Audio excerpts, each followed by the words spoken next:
Hello hi and नमस्कार मु Krishna welcome करुच्ची आज मिनी ब्लॉग को। आज ब्रेकफास्ट थिला छतुआ। मु कहूची छतुआ खाइले स्ट्रॉंग हबु हेले आजिकल का पिला कुहू कहूची मु ओट्स खाइबी। छोट बेले केते सुंदर छतुआ खाइ दोतला हेले एबे बिल्कुल मंगुनी। भारी चालाक हे गलानी ना जानिची छतुआ खाइले सबुदिन माँ मेंढे दबो। ताकू स्कूल ले छाड़ी किछि घर पाई जिनस नहीं आस्तिली। गाधुआ पाधुआ पूजा सारी आसीगली मो हांडीशाल को। आज लंच रे बनूची चिकेन कषा। तेल रे पियाज भाजी अदा रसुण बटा चिकेन मसला दही टिके पकई मसला को कषि देइथिली। मसलारू तेल छाड़िबा परे धोई रखिथिबा चिकेन को पकई एपट सेपट करी कषि नेइथिली। ओडिया लोक बंगाली स्टाइल जेहेतु चिकेन कषा बनूची आलू टिके पकई दबा। बंगाली स्टाइल चिकेन कषा रेडी।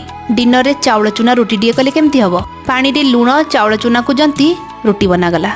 गरम गरम चाउल चूना रोटी सांग को दिन बेलर चिकेन कषारे पानी मिसई चिकेन आलू झोल बनीगला। Happy birthday Smita, God bless you. राति रे सोइबा पूर्व ब्रश करने को जमार भूलंतुनी।